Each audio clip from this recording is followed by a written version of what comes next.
So this is my 8th season here at Line. I'm looking forward to it. There's been some ups and downs and different twists in the path, but actually the future is here and it's looking brighter, so I'm excited. So yes, we've got some needed reinforcements coming in, about 8 or so new players coming in that will hopefully have an impact right away. We definitely have room for them. I've got some key returners, kind of the pillars of the team are still in place, so I'm looking forward to, for example, seeing what my 3 captains are going to contribute: Addie, Zoe, and Taylor, and they occupy kind of the whole breadth of the field from back line, midfield to forward line, so good presence to have. And the team as a whole has taken ownership of our fate, so it's been really cool since last January to see them take ownership and progress on their own, even without my direction. So that's been really encouraging. So SLIAC, which is the St. Louis Intercollegiate Athletic Conference.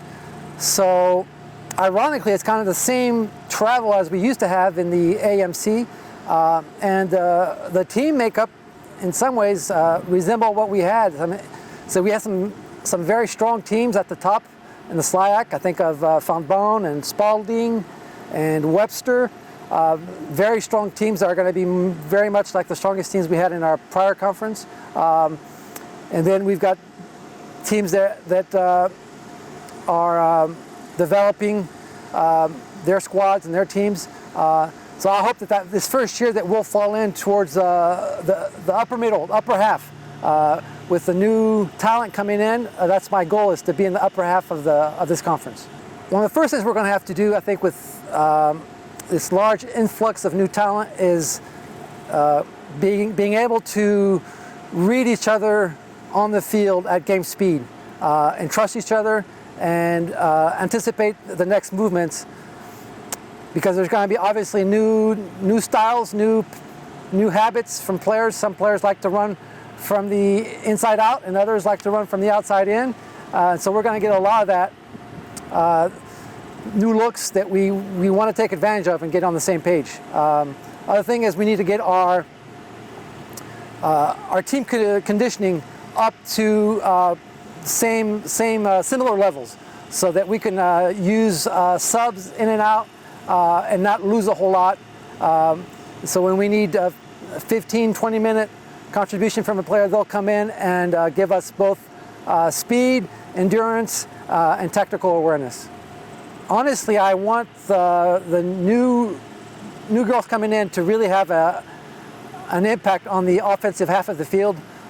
We lacked as far as the number of shooting opportunities that we created, so I'm looking for that to more than double this year. So the new girls can't be shy. They've got to get into the box. They've got to have a 2-touch mentality in the box, get that shot off quickly and accurately, and also I'm encouraging them to take shots from distance as well if it's open. So I'm looking for a lot of bold offensive play. We can't hold back. I'd rather them go overboard attacking and me pulling them back a little bit than the opposite.